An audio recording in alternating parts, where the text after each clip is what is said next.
RFI Convida.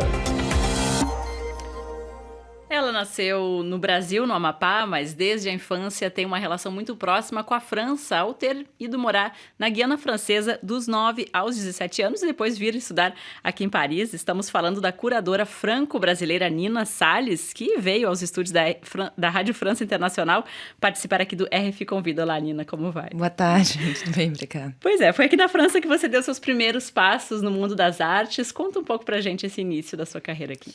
Na verdade, a questão de estudo de arte era bem complicada na América do Sul, quando eu era mais nova. E para todo mundo sonha de poder estar em Paris, capital, né, de arte, de história de arte, e sair com essa herança, com essa cultura, com uma terra virgem, que é o Brasil, e chegar aqui, receber essa informação, era um diálogo muito interessante. Um encontro que dá a força de dar uma visibilidade, de abrir um campo de pesquisa sobre a arte contemporânea, né? Uhum. Que não sofre do peso da história. Exato. Então, foi quase natural de tentar realizar, organizar e pesquisar aqui. E hoje você comanda a Armazone, que é um espaço, né, uma plataforma que traz artistas brasileiros para cá, leva para lá também. Como é que funciona? A Amazônia, na verdade, no primeiro momento, uma plataforma, é um banco de dados. Não existe banco de dados em francês, nem em português também, geral, sobre a história de arte, sobre os artistas contemporâneos, porque a gente não só agrega, a gente também traduz, analisa os artistas, dá um espaço de visibilidade.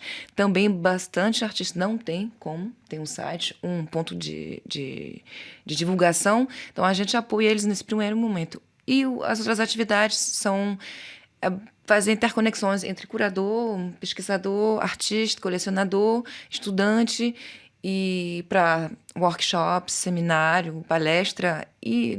o melhor momento, claro, organizar exposições. Pois é, justamente qual é a receptividade dos franceses aos artistas contemporâneos brasileiros? Eles conhecem, antes de mais nada? Eles conhecem as figuras, claro, as grandes figuras, igual Adriana Varejão, Henrique Oliveira, que inclusive tem uma galeria aqui em Paris, que eles têm... Todos os artistas brasileiros que têm uma visibilidade internacional, uma reverberação internacional. Mas sempre assim, eu acho que a democratização da arte, ela é também, a Amazônia é um ferramenta de globalização da arte. Então, dá a possibilidade, a oportunidade de mostrar que qualquer ponto de criação no mundo tem uma conexão. E trazer os artistas brasileiros também aqui é uma certa forma de luta contra os clichês que ainda fica, para que realmente tenha um equilíbrio. A arte é o lado bom da globalização, se a gente vê esse ponto de vista, que dá um equilíbrio, mas também um ponto totalmente igual para todo tipo de criação, com, claro, uma força, uma identidade própria, mas que seja uma coisa que seja reconhecida. Dá essa força, igual para a Rússia, para a Índia, esses outros países, ainda não reconhecido como centro de criação, é o objetivo de mostrar, porque a produção brasileira ela é muito grande, ela tem muita força e ela tem um dinamismo bem interessante. Quais são os mais admirados, assim, ou quais que você sentiu que os franceses se ligaram mais, se surpreenderam mais?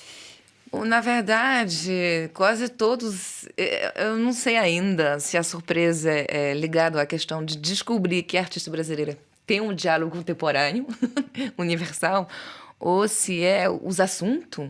Na verdade, todos os artistas que já foram expor receberam uma super boa receptividade, porque sempre foi a seleção das coletivas que a gente já organizou, teve uma seleção muito diversificada. Instalações, pintura, conceitual, estética. O objetivo era isso também, criar voltar...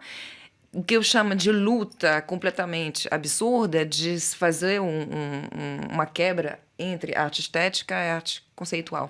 Para mim, os dois dialogam, os dois têm uma conexão, eles são os irmãos, de uma certa forma, e dá uma amplitude na diversidade. Então, todos eles receberam uma super boa recepção e continua vendo agora, alguns artistas vêm agora sozinhos para trabalhar, porque continua a visibilidade e, óbvio, esse tipo de ações apoiem os artistas na volta para o Brasil. Uhum. E você também prepara a exposição do francês Jean-François Rosier, que é o pioneiro da hiperfoto.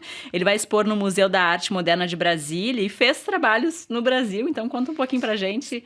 Os brasileiros, em breve, podem conhecer melhor, né? Sim, é um diálogo interessante. Inclusive, ele foi um convido da última exposição coletiva que a gente realizou em Paris, da seleção brasileira. Eu sou conselheira artística dele, artistic advisor, que a gente fala para ele, porque ele estava iniciando essa turnê no Brasil, iniciou no Rio de Janeiro, em setembro do ano passado, e a primeira vez que ele está trabalhando sobre a América do Sul, se iniciou para o Brasil. Então, esse trabalho é muito interessante. Inclusive, ele ficou absorvendo a criação brasileira para poder inserir no trabalho dele algumas referências e ter uma visão, porque o trabalho dele também observa não só a arquitetura, mas também a população, a cultura. Ele gosta desse lado barroco do Brasil, que ele chama, o trabalho dele é uma forma de barroco. E a próxima etapa dele, em Brasília, foi muito interessante porque ele bateu bastante foto de obra dentro dos espaços do institucional, administrativo, e inseriu Tomiotaki, da Tomiotaki, do Burle, de dos acervos desses prédios principais administrativos. Então, é uma série hiper brasileira e que vai acontecer entre abril e junho. Então, também tem o olhar de um artista internacional, francês, mas internacional, sobre o Brasil e que, em contrário também com esses artistas brasileiros, mostra como essa linguagem, a arte, ela federa e ela é também um Esperanto. Sem dúvida, é verdade, sem dúvida. Muito obrigada, Nina Salles, curadora de arte franco-brasileira aqui no RFI Convida.